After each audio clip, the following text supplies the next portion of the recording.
Mesdames et messieurs, assalamu alaikum wa rahmatullahi wa barakatuh. Que la paix, mais aussi la bénédiction et la miséricorde d'Allah soit sur vous tous. Je suis en fait tout à fait ravi de vous retrouver dans cette nouvelle édition de Culture religieuse, au cours de laquelle on essaye de vous présenter les grandes informations et les différentes notions et conceptions concernant l'islam. Aujourd'hui, nous allons parler d'un sujet tout à fait essentiel au sein de l'islam et qui représente l'un des piliers, des 5 piliers de l'islam. Il s'agit du pèlerinage, il s'agit de l'hajj. Qu'est-ce que ça veut dire al-hajj dans le sens terminologique, dans le sens religieux, selon les critères de l'islam et en même temps, le hajj, c'est un mérite. Et c'est un avantage. Pourquoi qui doit faire le hajj quelles sont ses conditions? Pourquoi le hajj quand même a été imposé? Toutes ces informations, on va essayer si je peux dire, de discuter un peu plus, de savoir un peu plus avec notre invité de marque, Dr Sami Mandour, le grand professeur à l'université de l'Azhar. Dr Sami, vous êtes toujours le bienvenu. Shukran. Merci. Merci beaucoup, merci beaucoup. Donc, pour commencer très rapidement, le hajj, il y a beaucoup de synonymes, il y a beaucoup de sens dans le terme hajj, que ce soit d'une manière terminologique ou d'une manière religieuse. Oui. Bismillahirrahmanirrahim. Alhamdulillah, wa salatu wa salamu ala sayyidina rasulillah. وعلى آله وصحبه ومن والاه رب اشرح لي صدري ويسر لي أمري واحلل عقدة من لساني يفقهوا قولي. Et ensuite, donc vous avez bien introduit le sujet puisque vous avez dit que le pèlerinage est l'un des piliers de l'islam. Et donc quand on essaie de dire hajj, donc nous essayons de savoir quel est le sens linguistique même de terme hajj, yahujju, fawa hajjun. Et le sens terminologique, c'est-à-dire du point de vue terminologie, du point de vue fiqh, jurisprudence musulmane, et du point de vue religion musulmane. Donc, si on essaie de dire, voilà, hajj, yahujju, fawa hajjun, c'est-à-dire il se dirigeait vers un lieu. Donc, se dirigeait vers un endroit tel. Donc, c'est le sens linguistique du terme.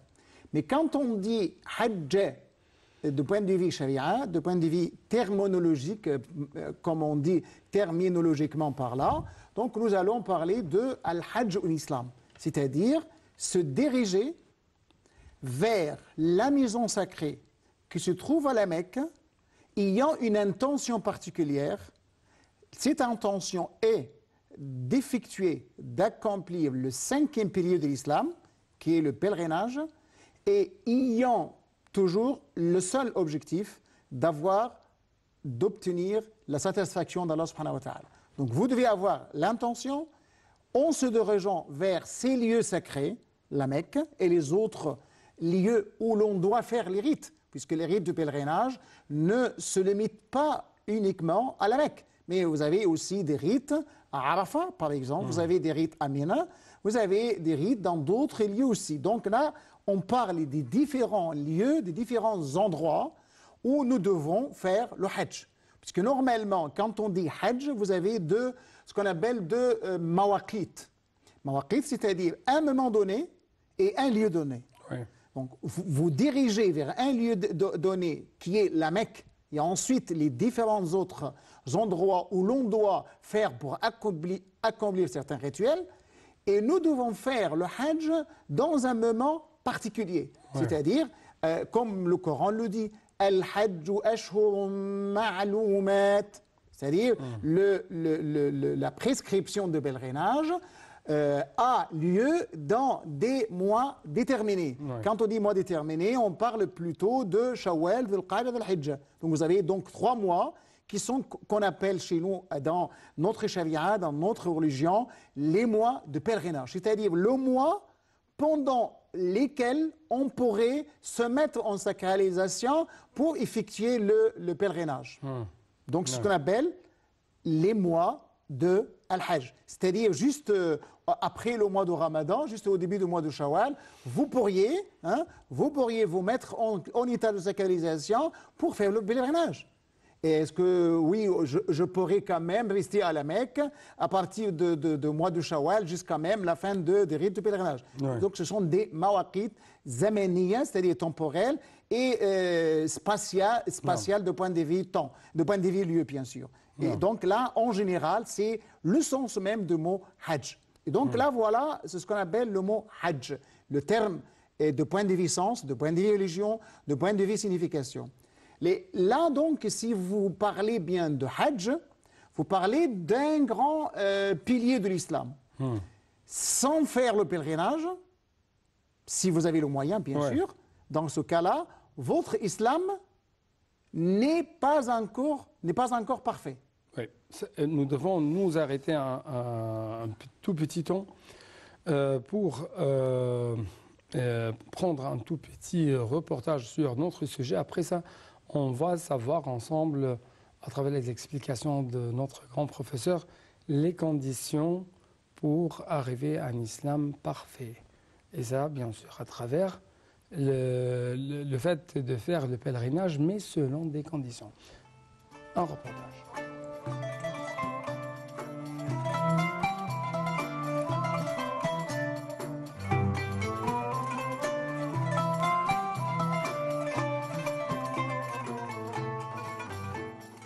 Le Hajj, pèlerinage à la ville sainte de la Mecque située en Arabie Saoudite, est une obligation à réaliser pour tout musulman au moins une fois dans sa vie, à condition qu'il satisfasse un certain nombre d'exigences instituées par Allah. Cette obligation, le 5e pilier de l'islam, a été établie en l'an 9 après l'Hégire. C'est en effet pour l'amour de Dieu, c'est également en commémoration du voyage d'Ibrahim et de sa famille. Le croyant cherche ainsi à plaire à Dieu, car ce pèlerinage peut lui permettre de se faire pardonner tous ses péchés, comme l'a précisé le prophète Mohammed, à lui bénédiction et salut. Plusieurs conditions sont à remplir afin de pouvoir effectuer le pèlerinage. Elles sont au nombre de 4. Être musulman, en effet, dans la mesure où l'intention dans le cœur est ce qui valide nos actes. Une personne ne croyant pas en Dieu et en islam ne peut voir son pèlerinage validé. Avoir pleinement possession de ses capacités mentales. Une personne atteinte de folie, de troubles du comportement n'est pas dans l'obligation d'effectuer le pèlerinage. Avoir atteint l'âge de puberté. L'enfant, n'ayant pas de responsabilité à assumer comme l'adulte, il n'est pas obligatoire pour lui d'effectuer le pèlerinage. Cela dit, rien ne l'empêche de s'y rendre avec ses parents par exemple. Avoir les moyens physiques et financiers. Pour accomplir le Hajj, une personne qui n'a pas un état de santé lui permettant de faire le pèlerinage n'est pas obligée de l'accomplir. Par ailleurs, lorsqu'on parle de moyens financiers, il ne faut pas que le croyant oublie la famille dont il a la responsabilité.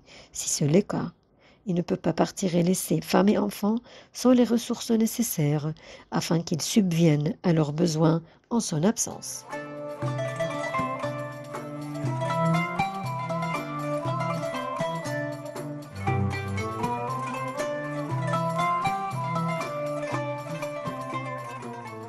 Chers téléspectateurs, nous devons vous poser ces questions. Quelles sont les récompenses, les mérites consacrés par Allah à ses visiteurs? Bien sûr, vous avez commencé à parler de grands mérites et de grandes récompenses qu'attendent les visiteurs d'Allah. Parce que quand on commence à faire le pèlerinage, on est les visiteurs d'Allah. Et même quand on fait la prière dans la mosquée, on est aussi les visiteurs d'Allah. Et comme le dit le prophète dans un hadith, c'est-à-dire, on se rend à la mosquée pour rencontrer Allah. Et on se rend au lieu sacré de la Mecque et les autres endroits où l'on doit faire les rites de pèlerinage à la rencontre d'Allah subhanahu wa ta'ala. Et en attendant de revenir, ayant tous les péchés effacés. Et donc, vous avez plusieurs récompenses. La première, vous êtes à la proximité du Seigneur. Vous êtes dans l'enceinte d'Allah, haramullah. Non.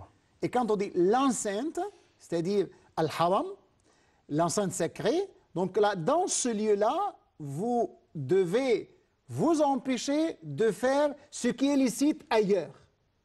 Ouais. Et donc là, vous devez respecter la sacralité, l'inviolabilité de ces lieux sacrés, de l'enceinte sacrée. Donc la récompense était quoi? Comme nous avons déjà dit, laysa lahu thawabun illa al-jannah. C'est-à-dire, c'est le paradis.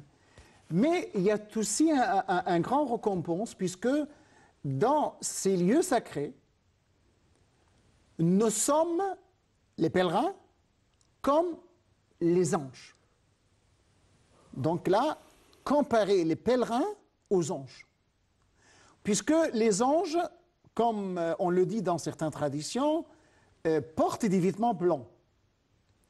Et donc, les pèlerins portent des vêtements blancs. Et ce vêtement blanc reflète quoi? Reflète la pureté du cœur, la sérénité de l'âme qu'un pèlerin doit posséder. Et si vous êtes ainsi pendant la période de pèlerinage, vous devez l'être tout au long de votre vie. Donc là, pour vous, en tant que musulman, c'est un stage de formation pour vous habituer à avoir la pureté du cœur et la sérénité de l'âme. Et pourquoi on atteint même un degré au-dessus des anges. Puisque, vous savez, le jour de Arafat, et nous savons bien que Al-Hajj Arafat, c'est-à-dire Arafat, c'est l'un des piliers de pèlerinage. Sans faire le stationnement à Arafat, votre pèlerinage est nul, est invalide. Et donc, quand on est à Arafat, tous les pèlerins de tous les pays du monde, là, c'est un signe, c'est un avantage social, un avantage communautaire, un avantage universel. Puisque vous savez, on est combien de pèlerinages chaque année? On est normalement plus de 2 millions. Vous imaginez 2 millions hommes, individus, personnes, qui se trouvent dans le même endroit, portant les mêmes vêtements, disant les mêmes invocations et les mêmes paroles. On est occupé de quoi? On est préoccupé de l'invocation, de récitation, qira'atul Qur'an, d'écoute de khatib. Donc on est dans un acte d'adoration contenu tout au long de la journée. Et à la fin de la journée, Allah dit, Allah yubahi bihim malaikati. C'est-à-dire Allah est fier de ses serviteurs devant ses anges. Et là, on est à peu près dans un degré plus proche au plus supérieur que les anges aussi. Donc vous êtes, en tant que musulman, dans un moment spécial de votre vie, puisque dans un moment particulier de votre vie, puisque maintenant vous êtes en présence d'Allah, en présence des lieux sacrés où il y avait des événements très importants dans l'histoire de l'humanité et dans l'histoire de l'islam. Vous avez deux choses à la fois. Dans l'histoire de l'humanité, on parle en tant qu'humain, pas en tant que musulman, puisque c'est dans ces lieux-là où Abraham, le père des prophètes, le patriarche, comme on le dit dans la Bible même, qui est venu dans ces lieux sacrés, par un ordre divin, Allah lui a ordonné d'emmener Ismaïl pour aller dans ces lieux. Ces lieux qui étaient un culte, qui était un désert, qui n'a ni eau, ni manger, ni rien du tout. Auprès, ni vie, il n'y avait pas de vie. Il n'y a pas de vie. Il n'y avait pas de vie. Un désert. Un désert. Ouais, il n'y a que les assises de la mosquée d'Allah qui est encombrée. Personne ne sait pas où exactement la maison sacrée d'Allah. Et c'est Allah qui va demander à Abraham et à Ismaïl après d'élever les assises déjà encombrées de la maison sacrée de la Kaaba. On va continuer avec vous ce sujet, mais après ce petit reportage. Oui.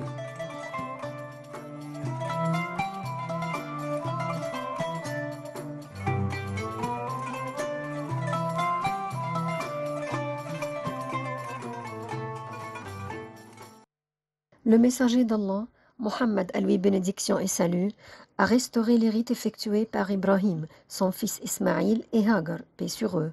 Ainsi, les origines du Hajj proviennent d'Ibrahim, alayhi salatu wassalam. C'est le véritable départ du pèlerinage à la Mecque. Ibrahim et Ismaïl furent les bâtisseurs de la Kaaba, comme nous le rapporte dans le Coran, dans la sourate 2, au verset 127. Et quand Ibrahim et Ismaïl élevaient les assises de la maison, ô notre Seigneur, accepte ceci de notre part, car c'est toi, l'audient, l'omniscient. De plus, le Coran nous rapporte cette information dans la sourate 14. Ô notre Seigneur, j'ai établi une partie de ma descendance dans une vallée sans agriculture, près de ta maison sacrée, la Kaaba. Ô notre Seigneur, afin qu'il accomplisse la salat, fais donc que se penchent vers eux les cœurs d'une partie des gens et nourris-les de fruits. Peut-être seront-ils reconnaissants. Ibrahim, sallallahu alayhi wa sallam, a laissé Hagar et son fils dans cette vallée aride, avec une outre d'eau et des dattes. Puis lorsqu'elle n'avait plus de quoi boire et qu'elle avait soif, elle a effectué le fameux aller-retour entre les deux monts. Il s'agit Al-Safa et le mont d'Al-Marwa. Cela a été fait 7 fois en courant tout en implorant Allah pour son fils. Hagar put s'abreuver grâce à la source de Zamzam qui jaillit par la puissance d'Allah. Elle put ainsi nourrir son fils Ismaïl. Il s'agit d'un rite du Hajj, soit la procession entre Al-Safa et Al-Marwa, le 8e jour de Dhul-Hijjah. Ibrahim vit en songe qu'il offrait son fils Ismaïl en sacrifice à Dieu. Le Coran déclare à ce propos: et quand celui-ci fut assez âgé pour travailler avec lui, il dit: ô mon cher fils, j'ai vu en songe que je t'offrais en sacrifice. Vois ce que tu en penses. Il répondit: ô mon père, agis selon le commandement que tu as reçu. Si Allah le veut, tu me trouveras du nombre des endurants. Et lorsqu'ils se soumirent tous deux à la volonté de Dieu, et qu'il l'eut mis par terre sur son front, nous l'appelâmes: ô Ibrahim, tu as déjà réalisé le songe. En vérité, c'est ainsi que nous récompensons ceux qui font le bien. L'Aïd al-Adha, ou la fête du sacrifice, est célébrée le 10e jour du mois de Dhul-Hijjah pour commémorer l'obéissance d'Ibrahim et de son fils Ismaïl. Allah accepta la dévotion et l'obéissance des deux et décréta qu'un agneau fut sacrifié au lieu d'Ismaïl. Les musulmans qui se réunissent à la Mecque pour le Hajj et ceux ailleurs dans le monde égorgent un animal sacrificatoire en suivant l'exemple d'Ibrahim.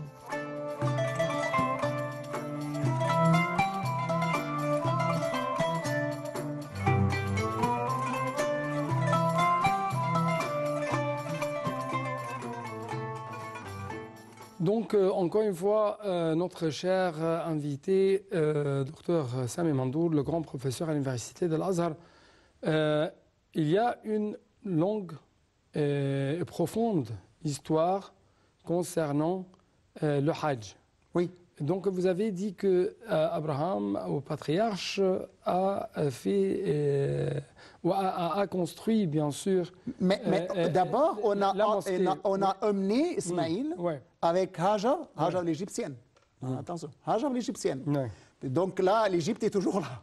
Parce que Hajar était une égyptienne. Et donc, avec Hajar l'égyptienne, ici dans ce lieu, donc, il y a les bénédictions qui se succèdent. Puisque vous avez, on essaye de résumer quand même, vous avez le puits de Zamzam qui jaillit, qui surgit, donc dans ce moment-là, et juste à côté de la maison sacrée. Là, on commence à avoir une certaine vie dans ces lieux, puisqu'on commence à avoir de l'eau. Et c'est l'eau qui a la source de la vie. Et quand on a commencé à avoir l'eau, il y avait des tribus qui commencent à se regrouper autour de ces lieux. Et ensuite, après un certain temps, on commence, Allah a ordonné à Ismaïl d'élever les assises de la mosquée, c'est-à-dire de reconstruire, puisqu'il y avait déjà les assises, de reconstruire la maison sacrée de la Mecque. Et après avoir terminé cette construction, lui et son fils Ismaïl, il y avait un autre culte, un autre rite. Il y avait le rite du sacrifice, puisque là, après le Hajj, la fin de Hajj, c'était quoi? Le jour de sacrifice. Vous avez Yom Arafah, et juste le deuxième jour, c'est-à-dire le 10e jour de Dhul Hijjah, c'était quoi? C'était le jour de sacrifice. Un jour de sacrifice pour le pèlerin et pour nous. Pour le pèlerin, puisque le pèlerin est là, il peut aussi égorger les offrandes, ce qu'on appelle les bêtes sacrificiales. Et nous aussi, en tant que musulmans qui n'ont pas la capacité d'aller faire le pèlerinage, il y a de la sunna du prophète aussi de faire l'udhiyah, le sacrifice. Donc là, vous avez l'histoire qui continue toujours. Vous avez cette continuité, continuité des messages divins. On est toujours, on respecte toujours, on fait toujours. L'acte est déjà commencé, déjà lancé par Abraham. Et on fait toujours le sacrifice. Parce que le sacrifice était pour quoi? C'était pour sacrifier et pour racheter Ismaïl. Et donc là, ce sont aussi des actes, des rituels de pèlerinage aussi. Et donc dès qu'on termine la construction, Allah a ordonné à Abraham d'appeler tous les gens à faire le pèlerinage.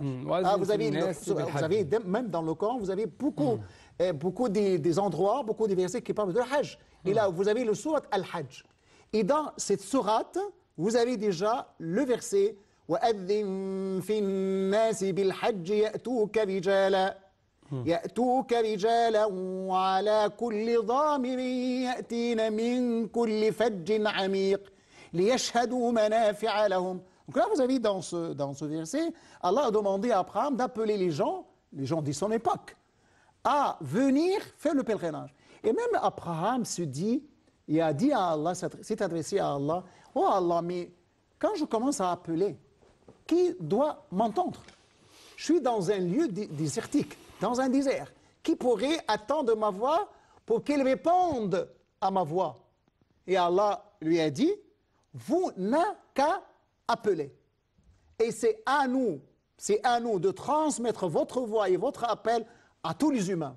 Et on dit dans un hadith, chaque individu qui a entendu la voix d'Abraham dans la colonne vertébrale de son père, c'est-à-dire juste avant même la création, il doit venir accomplir le pèlerinage. Ouais. Et donc là, on a commencé le pèlerinage, c'est l'histoire. C'est dans ces lieux aussi, on se rappelle de la vie du prophète. La Mecque, c'était quoi?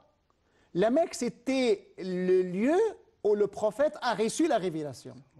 C'est les débuts de la mission du prophète. C'est les débuts de la révélation. Iqra. Donc là, quand on est à la Mecque, on doit se rappeler qu'à chaque moment et qu'à chaque pas que vous allez traverser, chaque lieu que vous allez traverser, vous devez vous rappeler que le prophète a déjà mis pied dans ces lieux. Pas uniquement. Mais vous savez, quand vous allez à Mina, bien sûr, le prophète a fait tous ces rites-là. Mais ces lieux-là sont tout à fait liés à d'autres événements de l'histoire. Ouais. Vous avez Mina est liée même à l'histoire de Al-Hijra, puisqu'elle est liée à l'histoire de Bay'atul Aqaba. C'était où exactement? C'était à Mina. Ouais. C'était pas loin de la Mecque, puisque à peu près entre Mecque et Mina, à peu près 7-8 kilomètres. Donc le prophète a décidé de rencontrer les Médinois qui sont venus pour prêter allégeance au prophète sallallahu alayhi wa sallam et se mettre d'accord avec lui pour que le prophète aille chez eux, immigrer chez eux à Yathrib, Médine.